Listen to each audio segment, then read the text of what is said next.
नमस्कार, मी प्रियांका पाटील। आपण पाहत आहात राष्ट्रीय लोकराज्य न्यूज, निर्भीड बातम्यांचे व्यासपीठ। आज आपण दिवसभरामध्ये घडणाऱ्या घडामोडींवर नजर टाकूया। त्यांना काय टीका करायची ते करू द्या असं वक्तव्य करणारे नेतृत्व आपल्याला पाहिजे का, याचा समाज बांधवांनी विचार केला पाहिजे। राधाकृष्ण विखे पाटील यांनी नाव न घेता लक्ष्मण हाके यांचा घेतला समाचार।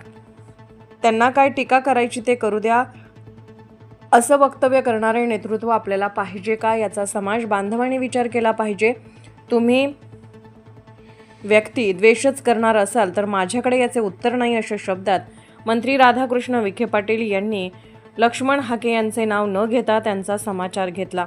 कोणतेही आंदोलन करताना मागण्यांची भूमिका मांडणे गरजेचे असते असे सांगून ओबीसी आरक्षणाला धक्का न लावता मराठा समाजाला आरक्षण देणार ही आमची भूमिका आधीपासून स्पष्ट होती। मात्र काही नेत्यांकडून केवळ बागुलबुवा करण्याचा प्रयत्न केला जात आहे। गॅजेटमधील नोंदी 1967 सालापासून आहे। दाखला मिळण्यासाठी शासनाने कार्यपद्धती निश्चित केली आहे। मात्र काही व्यक्तींनी प्रसिद्धीसाठी वक्तव्य करताना भान ठेवले नाही। सामाजिक सलोखा बिघडवण्याचाच त्यांचा प्रयत्न दिसत असल्याचे नामदार विखे पाटील म्हणाले। आरक्षणाच्या बाबतीत याचिका न्यायप्रविष्ट असताना न्यायालयाबाहेर काही लोक मुक्ताफळं उधळत असतील तर त्याला आपण काय उत्तर देणार, अशी टीका झाल्यावर वेदना होतातच। आमचे देखील अनेकांशी तात्विक मतभेद आहेत, मात्र अशा भाषा आम्ही कधी वापरल्या नाहीत। तुम्ही व्यक्तिद्वेषच करणार असाल तर माझ्याकडे याचे उत्तर नाही। त्यांनी लक्ष्मण हाके यांचे नाव न घेता समाचार घेतला।